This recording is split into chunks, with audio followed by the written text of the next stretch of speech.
Hey everybody, I'm Rick Beato. David Gilmour is one of the most influential guitarists and singers in rock history who is known for both his work with Pink Floyd and as a solo artist. As a guitarist, his soulful phrasing, emotive solos, and iconic tone are instantly recognizable. I said it wasn't going to happen, but last week I had the pleasure of interviewing David in New York City. Here's my interview. David, welcome. Thank you. Pleasure to meet you in person. I saw you play twice on this tour. I saw the Intuit, the show out in LA, and I saw you at Madison Square Garden last night of the tour. How's it feel to have this record out and be out playing? It's I tell you, the tour's been amazing. The band that I have, the team around me are just the best ever. They give you that sense of security. That's been going on for however long we've been out doing it, a couple of months, I guess. But we wrapped it up last night. So I've watched a bunch of little clips of you where you're talking about the making of the new record, Luck and Strange, and I wanted to talk to you about your process as far as the songwriting. I want to kind of get into a few things. I'm going to play some tracks, but when you're writing a song, okay, do you start with a wordless vocal over a track, typically? What is your process before you even hand it to Polly to work on lyrics? Well, yeah, it's the lyrics usually come when it's quite progressed. But I mean, a lot of this progressing is just me at home with it. You know what it's like in the studio. You create something that is a mock-up of where you intend to go later with musicians. But some of them, they turn out to be pretty good. I just sing a tune, going la la la. Is the usual. Now, do you think about syllables? For example, in Luck and Strange, in the chorus, you sing really high B in there. Yeah. There are certain syllables that are easier to sing high notes on. Is this something that Polly, when she's writing lyrics, takes into account? That is something that we deal with later. We think, oh shit, we shouldn't have done that one if it's really difficult. But we don't bother with any of that sort of thinking about whether this syllable or this note is going to be too high for this syllable. I mean, there are moments, I suppose, in the studio when you just have a crack at something and you think, I'm just not going to get there, and you have to reconsider it. But it's not something we do ahead of time. No. It's amazing how your voice, you play all in the same keys of all the songs, and your voice sounds as good now as it ever did. I would venture to arrogantly say better. Yeah. To me, it's sounding in the studio, particularly, and live. It's a bit croaky this morning, but I've got excuses. Now, with that particular song, you have Richard Wright is playing keyboards on it, and then you include the jam that it's from. Yeah. From, I guess, 2007 or so. Yeah. So how did you take that, which was a very well-recorded jam session, and actually make a tune out of it? You mentioned Pro Tools. Yeah. And now, is this something that you did yourself, that you'll chop the things up? Yeah. The song starts out with us thinking that the band was playing really well. It was pretty hot, so we thought we'd get everyone together for a few days in our barn. I forgot that it was January and that the barn is wood with cracks in it and howling gales, and we were freezing some of the time. Anyway, the first Monday morning, we had the core of the band. We didn't have a second guitar player, because when you're doing that sort of stuff, I don't usually do that. We didn't have a second keyboard player, it's just Rick. So it's just four of us playing, I think. And on the Monday morning, that little guitar riff was been slightly bubbling in my head, you know, bam. And I just started playing it. They all joined in. We played on it for 15 minutes. That's it. We never rehearsed it. We never re-recorded it. It is what is the song. It is, and then you pop it into Pro Tools later, and I can't remember how much later it was. And you do it yourself? Yeah. You cut and paste a whole chunk of stuff. You know, you've got a copy of it, so everything is there. All the files are there. You erase a whole bunch of stuff. You go, whoa, and you sit with the guitar and write some new parts of bridges, middle eighths, chorus sort of things, and insert them into the process. Did you hunt for things that he played to kind of put in to fill out the chord progression? It's quite a while ago, but now listening to it, there are electric piano that Rick was playing, parts that lead into these choruses and things brilliantly, and I'll take the credit for it, but I don't actually remember that process exactly how it went.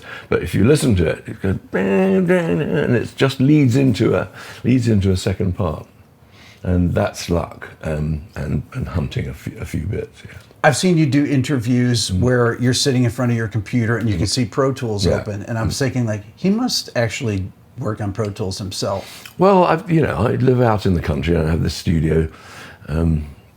In a barn. We use my sort of own studio as the control room, ran cables down into the barn, which is next door. So I have to either have someone there, which I don't favour all the time. So I've become quite skilled at Pro Tools. I mean, I've been watching Charlie Andrew and Matt Glasby, our producer and engineer, working on Pro Tools, and they go into multiple layers of stuff, and I'm just mind boggled. But I use it just like a tape recorder, really, except that you can copy and paste. And is this something that you could never have imagined in the past, that you could do this so easily, where you can move things around? No, I couldn't. I longed for it. I mean, I've had home studios with 24-track machines in, and every 5 minutes you're getting this great reel off, you're threading up another one, and it's a nightmare. We went on to something called ADAT for a while. Oh yeah. I can't really remember all the processes, but when Pro Tools arrived, I can't remember exactly when it was, but it was certainly around 2000, something like that. Yeah, 2000. That's my dream. I absolutely love Pro Tools. You know, you don't want things to get in the way of the process that you are trying to do, the creation that you are trying to make. You want it to be as easy as it can. So, when you've got engineers and people there, they do all that stuff and they save you all that work. Now, will you do vocals yourself and just punch them in? You'll just sit there right at the Pro Tools, right? Half of these vocals are self-engineered on this album. The Romany vocal singing on Between 2 Points is self-engineered. Yeah. Now, it's easy. You just plug in a microphone, turn it up, and sing. Okay, so this is something I've always been curious about. When you're singing songs on the record, they're typically the songs that are really new. How often are you reading off lyric sheets? Always. Always, even historically, right? Going way back, when you're in the studio, most of the time you're reading off lyric sheets. Absolutely, yes. I wouldn't remember a whole new song. I mean, now on stage I have a prompter. And the prompter has meant that I wouldn't remember a single song. Up until 10 years ago, 2015-16 tour, I didn't have a prompter, and I managed relatively well. Polly will confirm that there were a couple of moments here and there. And she said to me, I think it's time for a prompter. I want to play a couple things here.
What am I hearing on this? Is the piano you, or did you come up with the piano riff on that? The piano is me. Later on, I adjusted the timing between the phrases. So the da da da da. And when the gap between the first phrase and the second one, and the second one and the third one, all of them, is done by ear. So I've taken a whole bunch of it and moved it a second, or fractionally, so that it has a flow that is not timeable. You couldn't you want to click through it, wouldn't. There's no click that would fit it. Yeah. So it's just done to the ear. It's done self-recorded on a piano in my little studio at home. That's a real piano, isn't it? That's a real piano. Because it sounds phenomenal. It's a lovely, lovely piano. It's absolute shit at the left-hand bottom end. It's got no bass end at all. And but the right hand just sings, Yeah. And so things like that leap out of it occasionally. On one thing, way back when, I can't remember, I actually had to go to a different place to do the left hand of the piano, there's a couple of tracks where the right hand of the piano is done in one room on one piano, another one is done miles away on a completely different piano. Now that guitar sound there, now is that what would that have been recorded through? I know that people talk about the Zoom 9030. Is that a real thing? That is it, yeah. That's amazing. So you've had this thing for what, like 20 years? It's a little, I've had it for over 30 years. I tell you what, I used it on at least part of Coming Back to Life in 1994. Wow. So I've had it for 30 years. 30 years, that same unit. I mean, I've got 2 or 3 of them because I keep thinking one's going to break. And you can download all your settings off them and plug them all into a fresh one. So you'll just sit there, you'll plug it in, and you'll sit between the speakers and just on Pro Tools and play. Yeah, that's exactly it. I'd like to take a second to talk to you about this channel. Of the people that regularly watch my channel, 58% are actually not subscribed. So I encourage you to hit the subscribe button now. This will help me to get even more of my dream guests and continue to grow my channel. Thank you. When I saw you play at the Intuit in LA, right in the first, so you did the first 2 songs, you went and adjusted what I assumed was your amplifier. I couldn't tell from where I was where I was standing. Yeah. Is it because when people fill the room after sound check that it sounds different? It sounded, by the way, that was one of the best sounding concerts I've heard. It sounded phenomenal. It's a strange room, the Intuit Center. Yeah. I believe, someone told me, there was some sound baffling built into it, and which is a good thing. Yeah. But if it's the only building that you're doing that's got this baffling, you've got to adjust things for it. And I found on stage that it was sucking the high end out of what I was doing. So, and I think in sound check, I thought that would come to life a bit more with the audience in. But I did have to go back to my amps and whack the old treble knobs up a tiny bit. Now you're playing through, you have a couple high watts that you play through. There's one high watt, one Alessandro. One Alessandro. And a Yamaha thingy with the revolving speakers. Yeah. And then you have 2 different cabinets, right? That yes, one with Paynes and one with Celestians. Don't ask me. Speaker cabinets. When I hear this, when I hear you're playing, as soon as I hear one bend, I know it's you. There's just so many things about how you strike the string that doesn't sound like anyone else.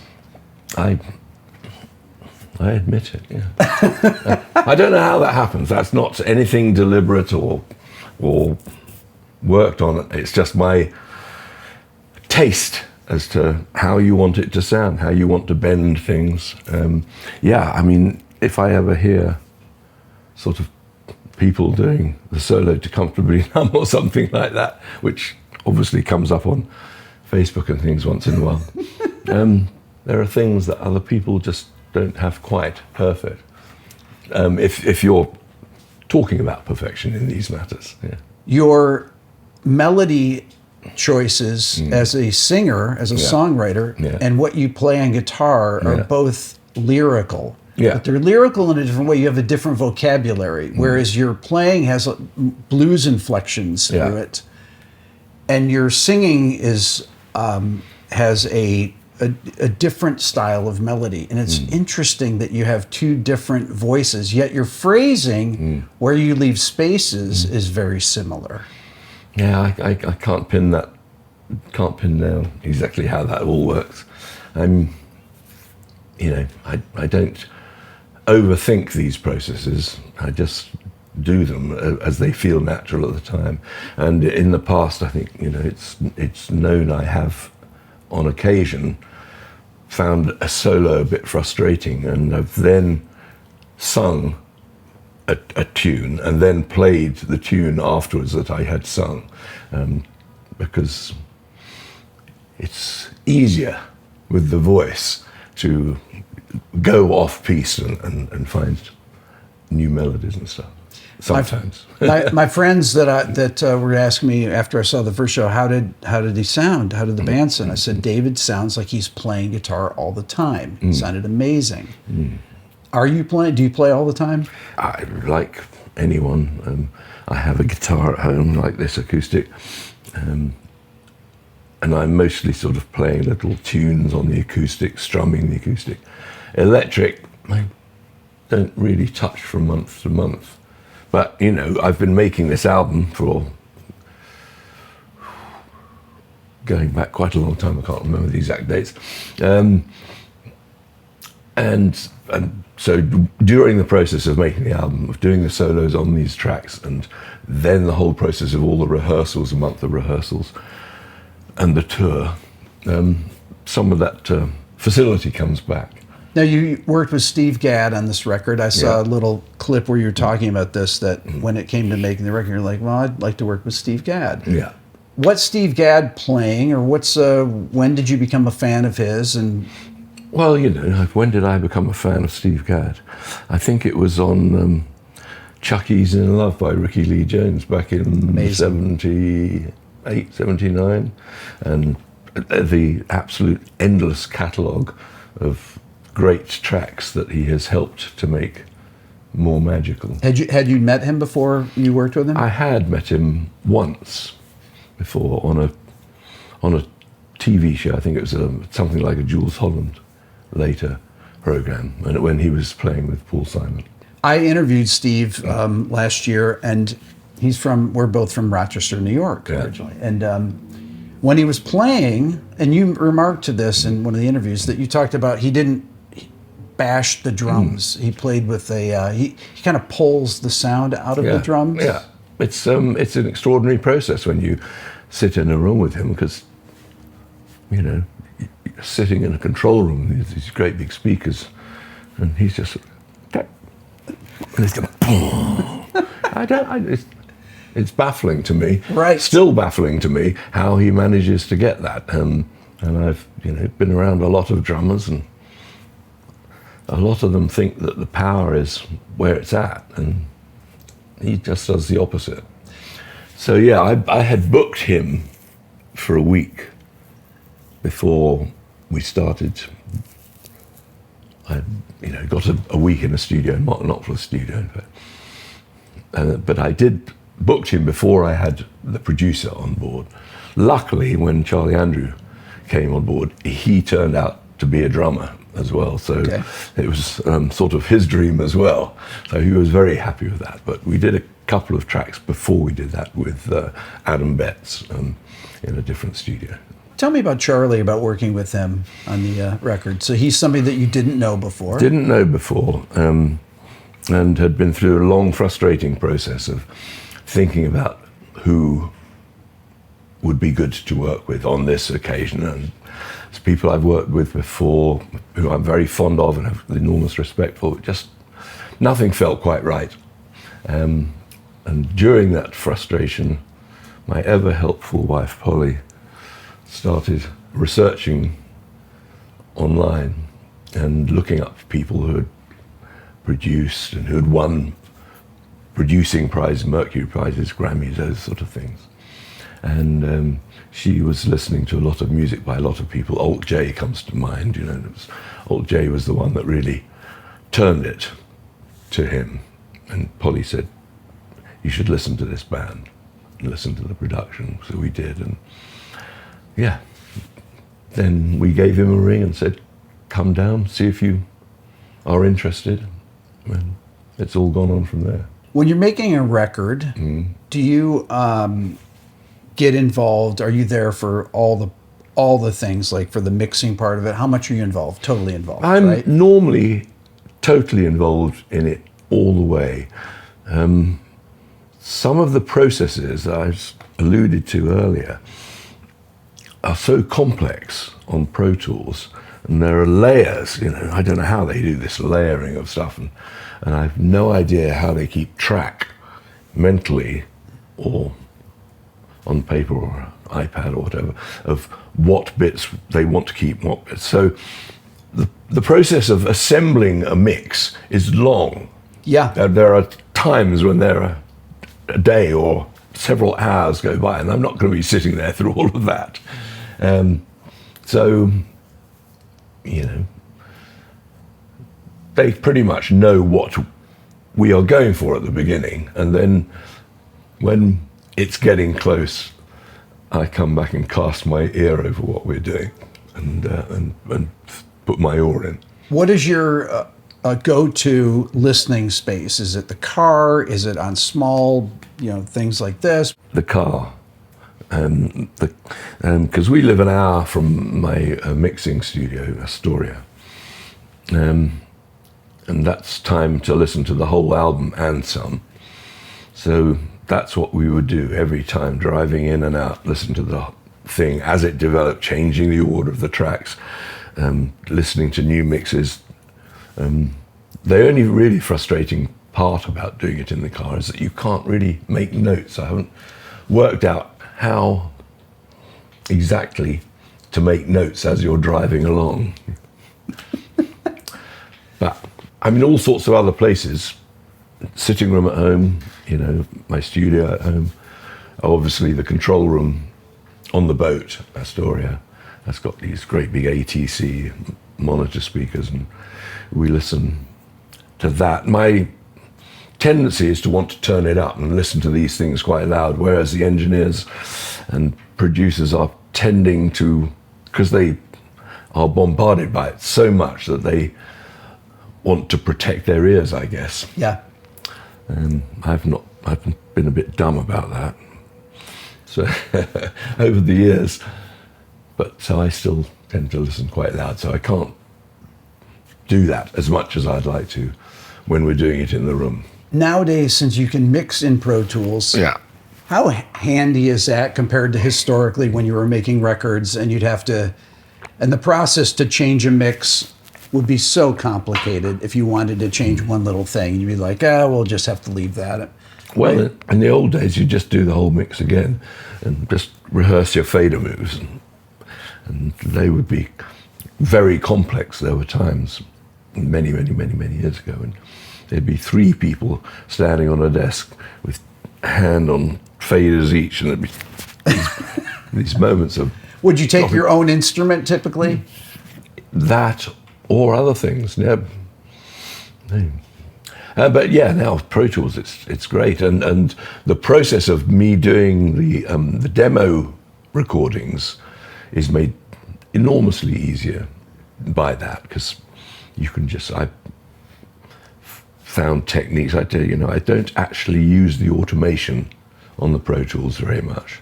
I don't use MIDI on Pro Tools either. Okay. I go through, get a bit of thing, cut it, and it's got a little dB thing down in one corner. I pull that up and down. And so I can always go back to something, like see where it was taken down a bit and adjust it. I do most of it myself in my process with changing the levels on the tracks, so without the faders and without the automation. So when Polly gets a wordless vocal from you, how long does it typically take for her to come up with something, and how does she present it to you? Well, usually the process is Polly has it on a phone and goes to headphones, and she goes for walks and listens and waits for some idea to come. I mean, it's awkward. She's sitting over there. You could ask her. I'm trying to explain it as best I can, but that's. But eventually, it's a lot of walking and discussions, but after the walking, and then more walking, and then more discussions, and.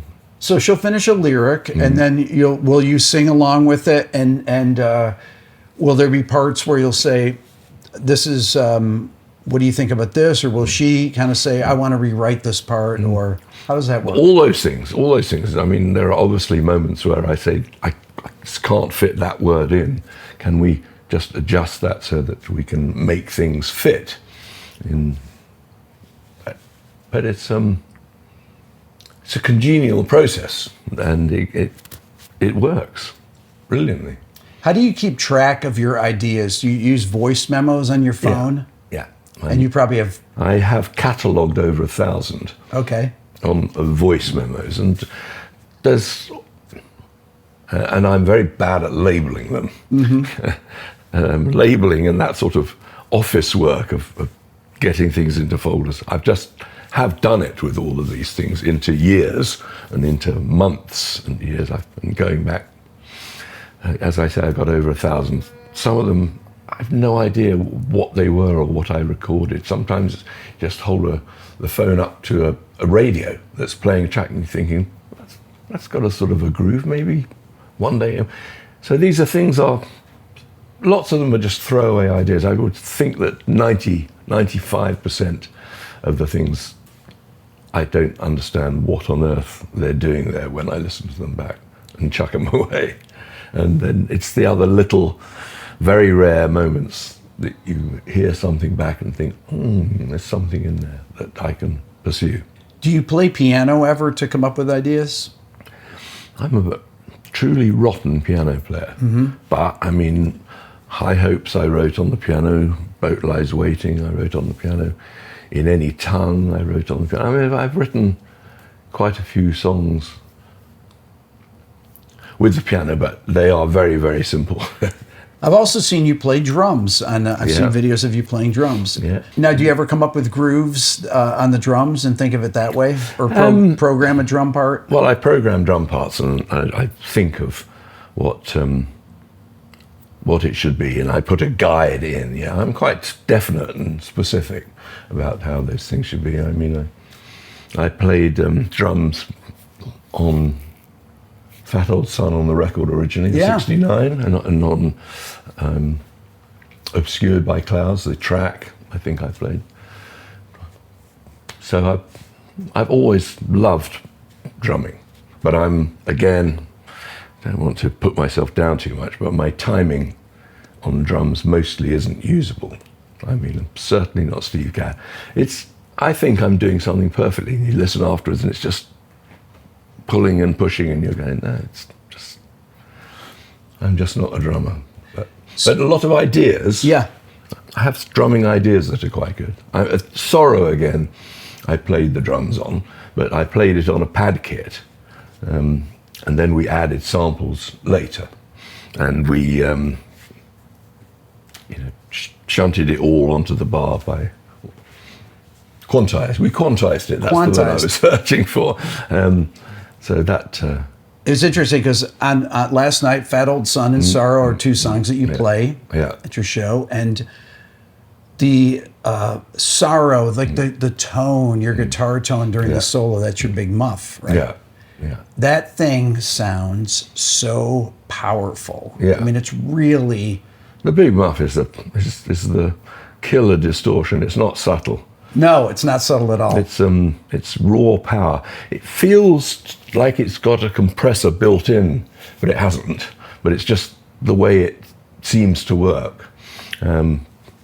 It's a sort of sound that when you get it going, you feel on stage like you could just lean back, and the sound coming from behind you would prevent you from falling over backwards.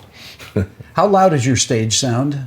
Most of the set, it's certainly in the bounds of reason. I mean, there's a real incredible dynamic range from song to song. Yeah. There's some songs where you play really quietly, and then you'll increase your level as the intensity goes up. But Do you ever use compression with your distortion sounds? Because yeah, nearly all of the time. Okay, I was going to say. Not with a big muff. Yeah. But with the tube driver things. Yeah. Which are lovely little. Yeah, talk about those. You've had those for a long time. I've had those fused. These R.K. Butler tube drivers. And a lot of people do the driver first and the compressor afterwards. I do it the other way around. And I compress the sound going into the driver, usually. And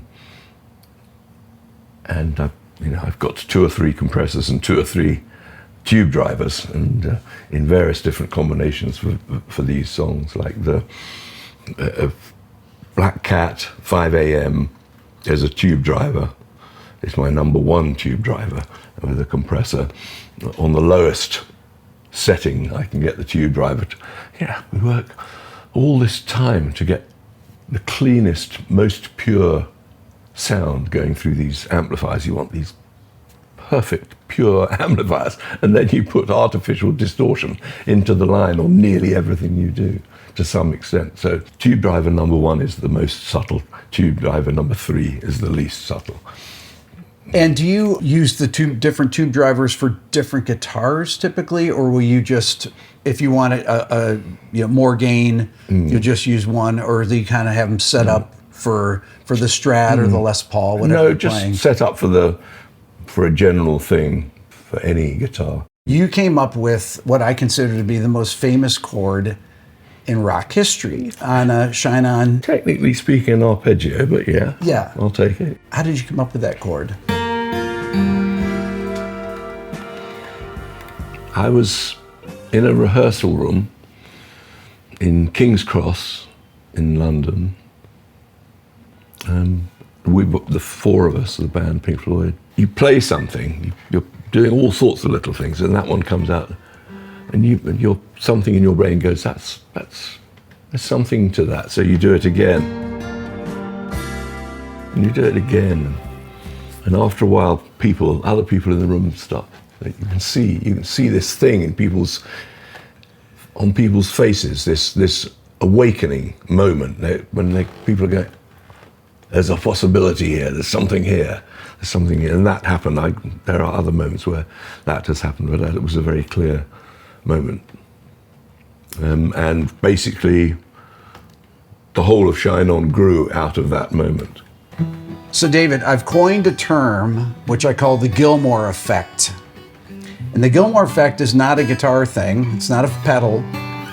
It's when I make a video with any guitar player, an interview, no matter who it is, there's always hundreds of comments about how people prefer your playing to whoever it is, no matter who it is. Well, I prefer David Gilmour's playing, and I call that the Gilmour effect. Maybe they should keep it to themselves on those occasions. I mean, it's lovely, thank you. I mean, it's just what they're talking about is the lyrical playing. Yeah, I wasn't gifted with enormous speed on the guitar, and there were years when I was younger when I thought I could get that if I practiced enough, but just wasn't ever really going to happen. And some of the influences on me, like even the Shadows back in the 60s, Hank just playing a tune. Yeah. And I think I come from there, really. I just want to play a nice tune. Obviously, when you're racked up to 150 dBs and you're leaning against that wall of sound on stage, the tunes change a bit. Now, I noticed last night, like Uncomfortably Numb, for example, where we use your bar a lot, speaking of Hank Marvin, for vibrato. Yeah. And people, I think, sometimes think that you're vibratoing. Now, you do vibrato with your fingers as well. Yeah. But I think people might be surprised at how much you use your bar. Yeah. That's just a natural thing that's developed over a long career.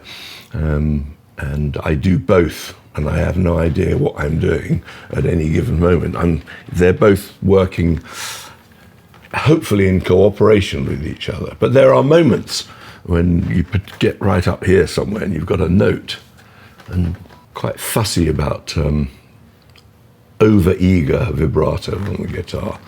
And sometimes I just think a little thing just gives it a little bit of tone, and I hesitate to use the word refinement, but... It's interesting because I was thinking last night about what a rock show it is watching you, because long guitar solos. I mean, it's really exciting, and it reminds me of my youth, of going to shows and like that, where people really stretch out. Yeah. I often think, God, I'm just going on too long here. No. It's time to stop. No. I have no idea of how long a lot of these things go on for. I just sort of play until I think, oh, maybe we'll end now. And do you have cues for with the band for when you're gonna end? Yes, a lot of them have a musical cue. Yeah. I mean, there's one in Comfortably Numb, which is just the rising. And they all know the next one's going to be the end one. And so, yes, there are musical cues. I want to talk to you about Romany, your daughter, who is featured on the record, Between 2 Points. Yeah. I want to play a little bit of that.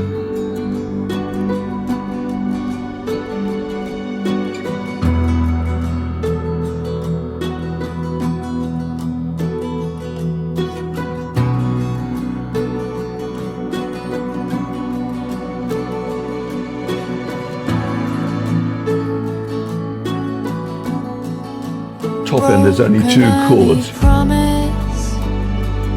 G at the bottom. G in the bottom, yeah. Put trust in an unknown. E at the bottom.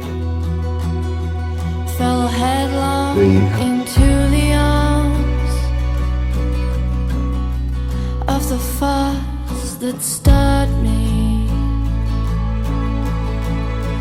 Unsteady to steady heart. Took me to a place I've never been, a place I've never been since.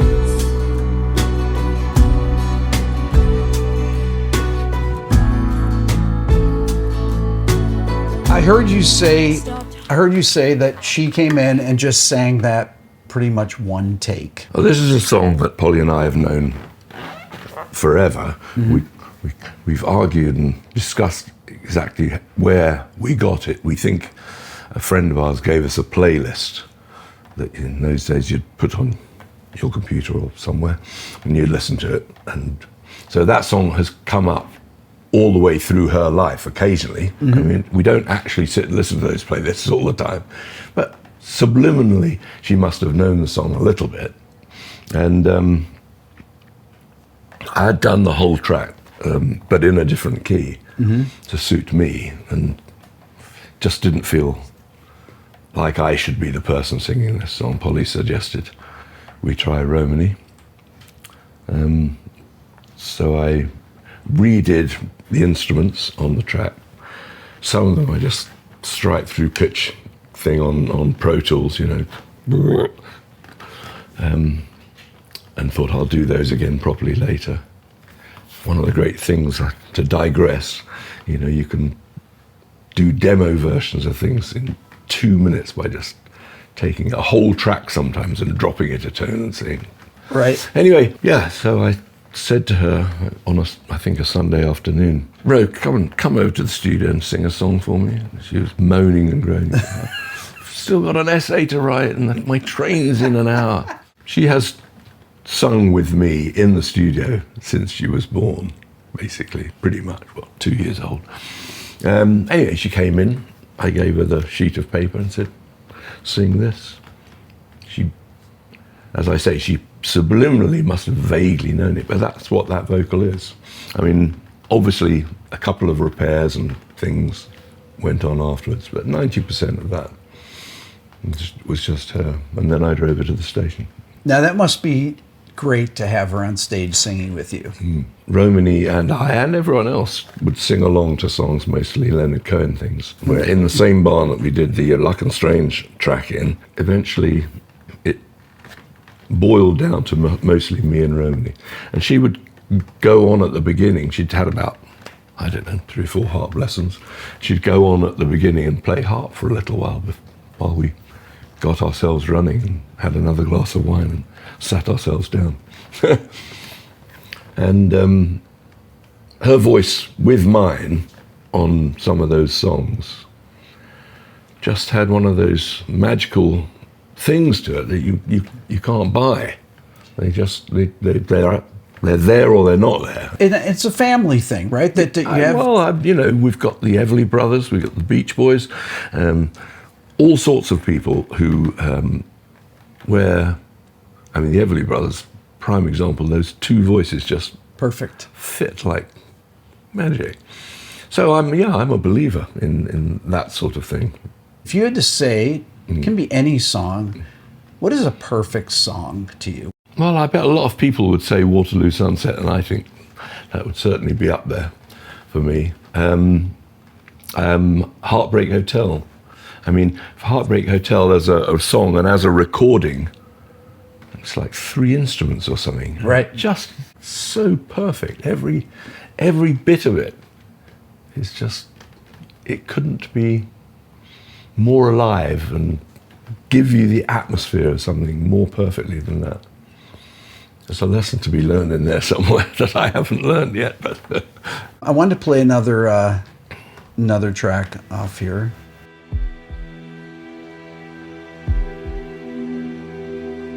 Take my arm and walk with me once more down this dusty old path. The sunset cuts the hill in half. Our shadows stretch back to touch the night. The lights fading, you say, but these darkening days flow like honey.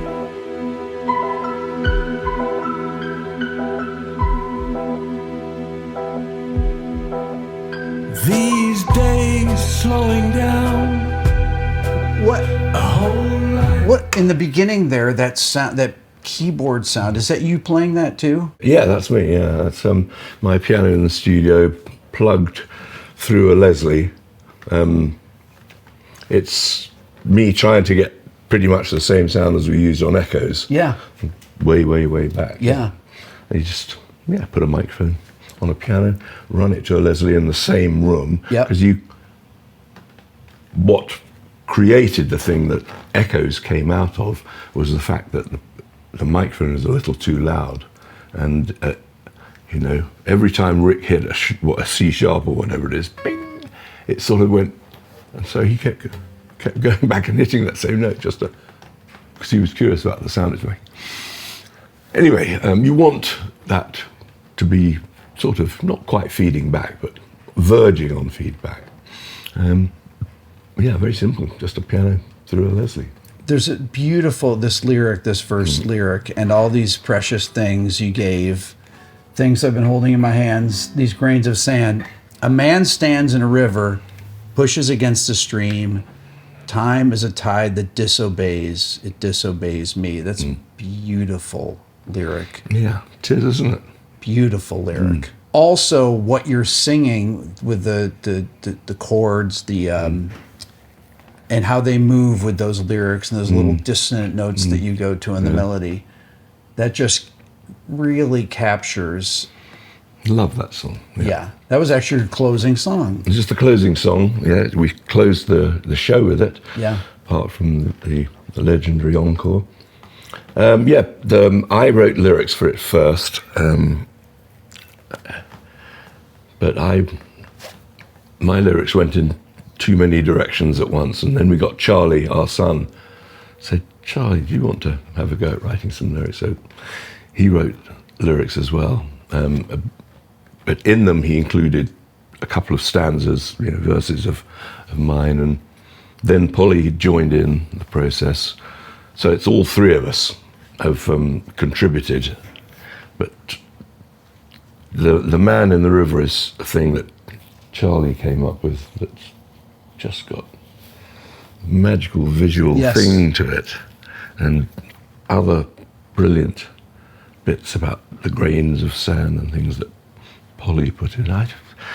it's one of those strange ones. It's very hard to tie down the whole process and how it got to where it got to, but it certainly seems to work. So I always ask people this: how do you know when a song is finished? Oh, when you've left the control room and you think that's brilliant, and there's always what I mean. There's what you think is finished at the time, and there's what you think would have been finished a year later when you think, actually, I could have done that. There's always little things. I'm not sure there'll be many with this record, because I think this record has a sort of cohesive wholeness to it. You'll keep a list of things, like with Charlie, who's producing on this record, and say, okay, so I think we have these song, this song, this song. I want to take a look at this, and you'll go through your whole checklist before the record's done. Yeah. Well, we put a big whiteboard on the wall with all the titles and little columns for what to do, but that's some of it. But every listen, you have little things which I make notes. I send myself texts on my phone of little notes of things that I would like to look at or change. And will you ever go back and say, I'd like to re-sing this one line or something? I haven't really had to do that, because Charlie Andrew is pretty picky on that, and he makes sure that we get it right before we head off. Yeah. And was he a fan of yours before, or was he not really familiar with you? No knowledge of me or of Pink Floyd whatsoever. Interesting. And that's, to me, that was so great, no respect for this past that is both a wonderful joy and a bit of an anchor, at times. He had no idea. He had all sorts of strange questions. And said, why does this one have to fade out? And you go, well, just what we usually do, don't really. And he makes you think about things that are your habits of a lifetime, and think, well, doesn't have to. Same about guitar solos. Do you need another guitar solo here? Yes. Well, I think he's come round to guitar solos a little bit since then. Is it fun to get out and play and to play with a band like this? Because you don't get to do it. You don't tour that much. No, I don't. I haven't toured. The last one was 15, 16, so it's 9 years ago. It is. This band is special. These guys are brilliant. They understand the music.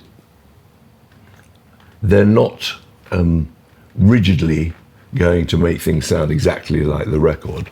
There's a general, map there of what we're doing that they all obviously all look at. But I've left them freer than I've ever done before. I guess I've left them freer because they've come up to the plate, and shown that they're worth putting trust in. And so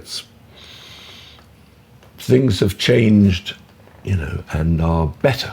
They're freer, and everyone is enjoying themselves, and the egos have all been left at the door, and it feels more like a team than anything I've done in centuries. You've been working with Guy as your bass player. He's the longest person in the band. What, 30 years or so? You guys been working together? Something like that? 37, I think. I mean, back. 80. He keeps telling me it's 37 years. Is it fun having someone like that you have that long of course history with? Yes, I mean, Guy's a lot of fun. The song Sings. Yeah. There's this lo-fi part that you kind of had up on the screen that's in there, and you do this a lot where you bring in things that were recorded, old parts of demos and things like that. What is that from? That's the demo of what became the chorus of that song, and that's the moment that I was writing it, and I was sitting in the sitting room at home in 1997, just strumming that little thing.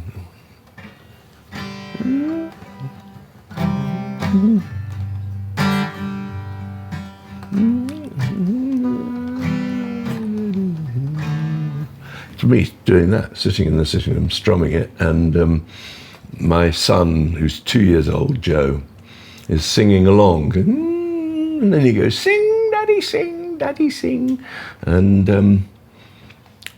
you know, these demos last forever. Yeah. You know, digitally, they're just there, and years after that, I mean, probably nearly 20 years after that. Anyway, within the last 7 or 8 years, I put that chorus into this other piece of music that song was, and we were playing that demo back and thinking, it's got a magic to it. We'll just stick it in there. Why not? No rules. We'll do it. So it is my son Joe doing most of it. My other son Gabriel, who was really tiny at the time, probably a year or under. You can hear him squawking a bit on there as well. Do you think that that you'll work together and make any more music with the band that you have right now? I see no reason why I wouldn't. Yeah, absolutely. I'd love to. Because to me, it's like you guys are just kind of getting going, and I was thinking like this would be a good maybe make another record. You know, obviously that's what I do, and Polly and I are intending to go back to work as soon as we can, to, you know, starting off with other bits of music that I've got, and that process of listening back to old demos and things usually starts a process of new ideas rising to the surface as well. That's what we hope for anyway. So yeah, our intention is to get on with that. Well, I really appreciate you making the time for me today, and it's such an honor to meet you. Thank you so much, David. Yeah, pleasure, thanks. I'd like to once again thank David for being my guest today. Remember, hit the subscribe button, leave a comment. Thanks for watching.